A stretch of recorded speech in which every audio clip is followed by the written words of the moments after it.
Hi guys, welcome back to my channel. So today is January 1st, 2021. So congratulations guys, we made it somehow through 2020. And I've been wanting to do this video for quite some time now. But between dealing with the pandemic and processing it and all of that, it's taken me some time. My daughter is now 6 months. That time flew, right? And so I just want to talk about how it went. And I'll insert clips here and there from the hospital. So initially, and I posted a video about this, which I haven't really uploaded a video since back then, but at my last appointment, I was in the 38th week, I believe. I did get my membrane stripped, and she told me if nothing happens in the next 2 to 3 days, it didn't work. And I can talk about what that is and how it went. But for the most part, she said give it like 3 days, 72 hours. If you haven't gone into labor yet, just wait. And if you're still pregnant at your next appointment, I'll see you then. And I'm like, okay. Because, by that time, you're pretty much over the situation. So, I did get my membrane stripped. More than 3 days passed, but, and nothing happened. The funny thing is, I kept telling my husband and my friends and everything that I wanted to experience my water breaking. Like, on the movies, the water breaks and the woman is in labor or whatever. And that had never happened to me. So if you're like your first time pregnant, it might not go like in the movies. You might not have your water break. It might not break till you're pushing, or they might manually break it for you. And that's what had happened to me and with my first 2 kids. And so, I was like, I wonder what that would feel like. And since this is my last baby, I was like, I wish I could experience that, so I get to experience everything, going into labor on my own, being induced, my water breaking. That'd be great, right? And so on day 4, following me getting my membrane stripped, I was asleep. And lo and behold, my water did break. It's like the weirdest feeling ever. It felt like, not really like you pee on yourself, more like a discharge that doesn't stop, and then you get up and it goes and goes. And so I'm like, okay, this is it. Praise Jesus, because I was exactly 39 weeks.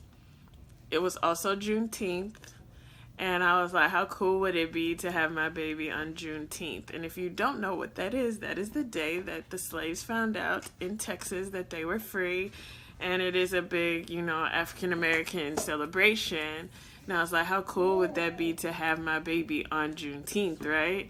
I had been saying that, but I wasn't due until, another 7 days, the 26th, I think. And so my water broke, and this whole time, I had a doula, right? So starting the pregnancy, we weren't in the middle of the pandemic, right? And so I was like, I'm getting a doula this time. I was consequently more nervous because I knew what was coming. And whether you believe this or not, I'm not about to debate you, but scientific studies have proven, that Black women aren't listened to and die more in childbirth because our concerns aren't considered valid. I'm like, I want someone there with me to kind of have my back, And so I did get an African-American female as my doula, and we met initially in person, and that was super early because I found out very early that I was pregnant. And so I went ahead and I was like, let's do it. Let's book her. Then the pandemic happens. And I'm like, if I have to choose between her and my husband being with me, she's not coming. Because at the time, you're only allowed 1 labor person. And so time went on. We were kind of processing what we should do.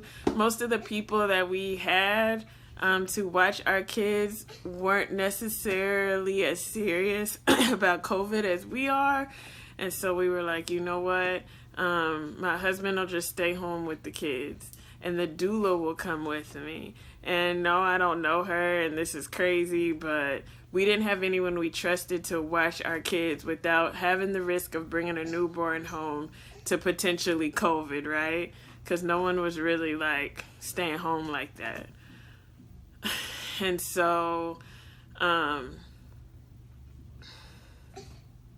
sorry. So the day comes, I'm in labor. I text her, I'm in labor. My water broke. I'm going to the hospital so she could, get ready. Again, let me fast forward. I intentionally chose a black woman just because, she understands me. She understands my concerns better. I just felt more comfortable. And everyone should get who they feel comfortable with, whoever that is for them. And that's what that was for me, right? So we're on the way to the hospital. She calls me and she's like, Jasmine, it's the lady I've gotten to know over this 9 months through FaceTime because it was a pandemic for the majority of our time. Okay, so she's like, Jasmine, I woke up coughing and, I don't want to show up to the hospital coughing and I'm like actually sick. And I'm like, are you joking? Like, I appreciate that she let me know that and didn't come because it probably would have freaked me out, truthfully, right? But it was just like, my husband's not going to be there. Now she's not going to be there. And I've paid all this money. Because at the end of the day, it's not a free service. You know what I'm saying? Luna, you okay? Come here, boo-boo.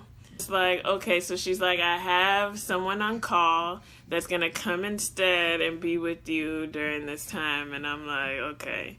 So the person on call was not an African-American woman, which is fine. She ended up being amazing. It's just the whole disappointment of this is not what I wanted or paid for. And so I get to the hospital. They tell me you can only have one person here. I kept telling them my husband's not coming. And they're like, well, your doula can't come in unless you test negative for COVID first. And I'm like, Jesus. So I'm getting the test. It's awful, by the way, if you haven't been tested for COVID. Yeah, I hope you never have to. It's like they're reaching for your soul when they stick that swab up your nose. But I get my test, and I'm just waiting. And the nurse is like, well, if you're for sure your husband isn't coming because you only get one visitor, period. If you're for sure that he's not going to come, then you can just say your doula can come in and that's your one visitor, even though we're still waiting for your test. I'm like, okay. So she gets there, she comes in. First time meeting this lady, I'm in active labor. That's just how it went down.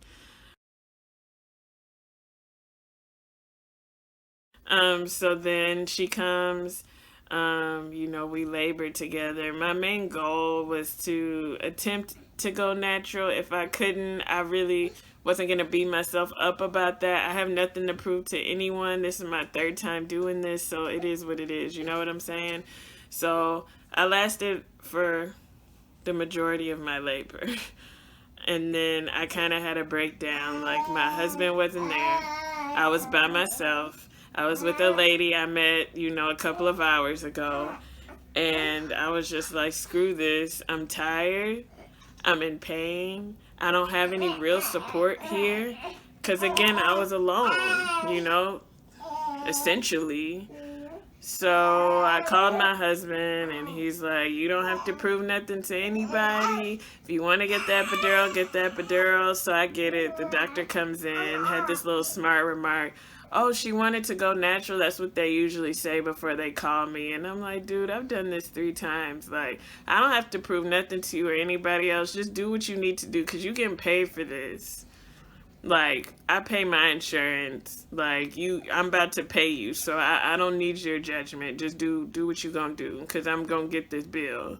So he gives me epidural. And they actually gave me quite a bit because I felt it for a while. And my first 2 kids, I felt so much. even with the epidural, you know? So it was really weird to feel nothing. And so an hour passes, bam, she's ready to come out. Before that, I had been waiting and waiting, and I was barely progressing. And I feel like at some point your body like needs to relax. And my body needed to relax. And so it did. And within an hour, I was ready to go.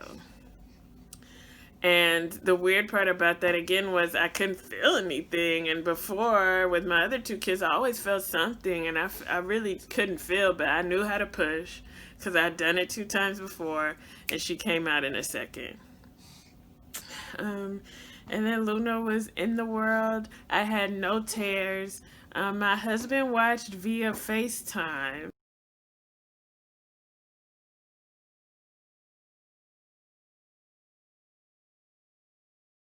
We're going to cut right in between those two. Okay, go. Yay! All right, City, I'm going to clean her up for you, and then we'll get her on your chest, okay?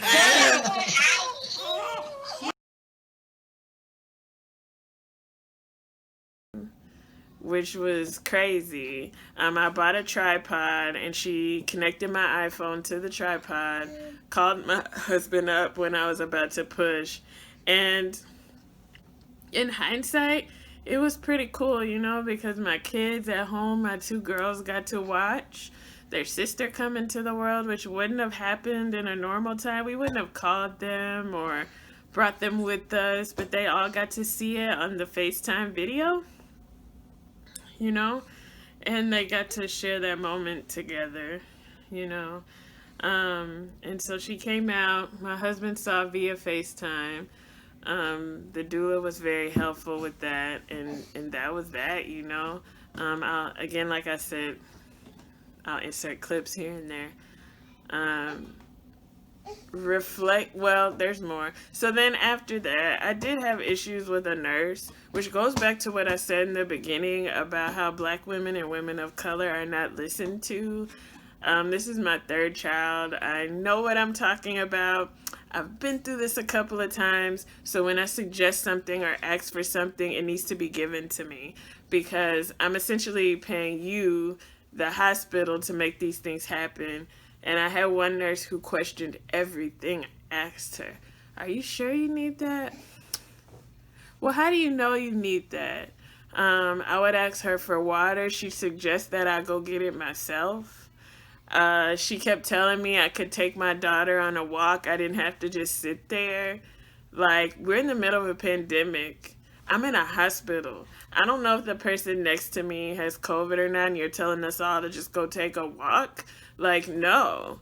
And I got her name, and I did write, you know, they send you the surveys in the mail. I did talk about that. I don't know if anything ever happened to her. But her name was Karina. Hey girl. Like, I'm a really smart person, and even if you're not, you shouldn't have to have education for them to listen to what you have to say. But I do. I know what I'm talking about. I've had multiple children. Listen to me when I ask you to do something. Don't suggest that I go walk around the maternity ward in the middle of a pandemic. Just because someone tested negative for COVID doesn't mean they don't have it.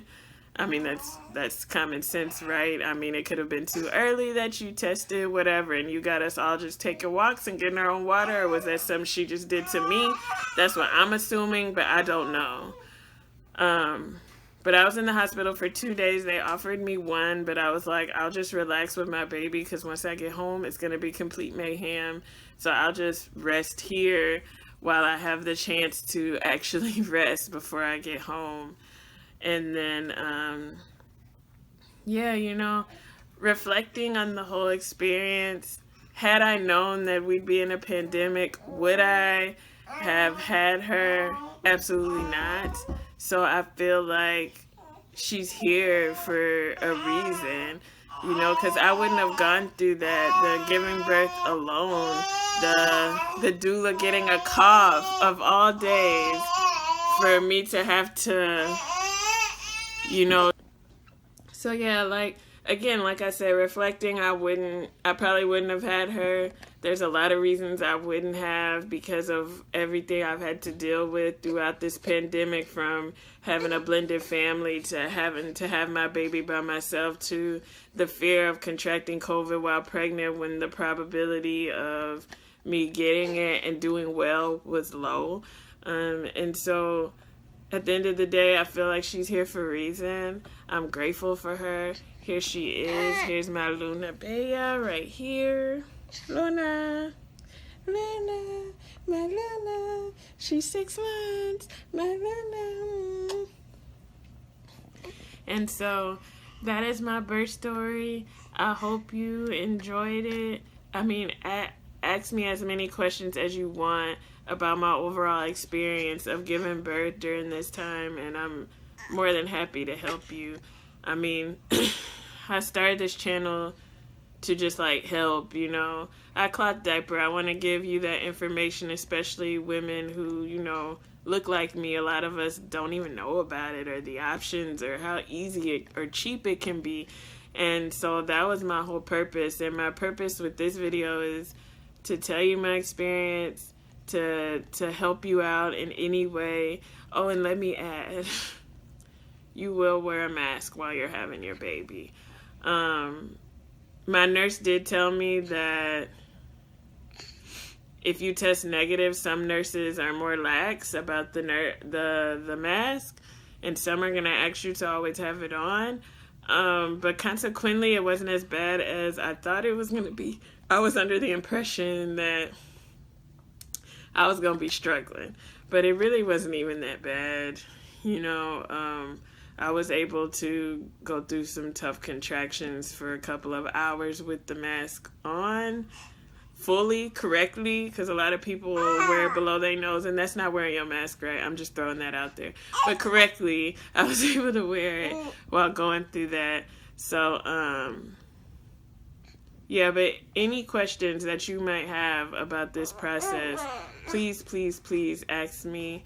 More than willing to help out or let you know what you're getting into if you're considering having a baby at this time, because it's definitely a hard time to have kids or just to be a parent in general, even if you already have kids, you know, and you've been taking it seriously anyways.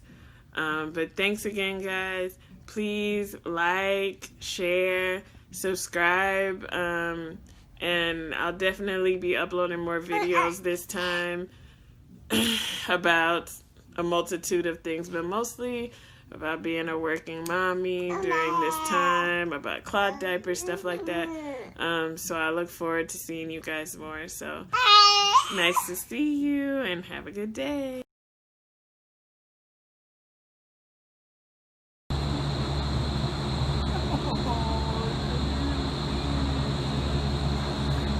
Wash my hands. They're ready to go home.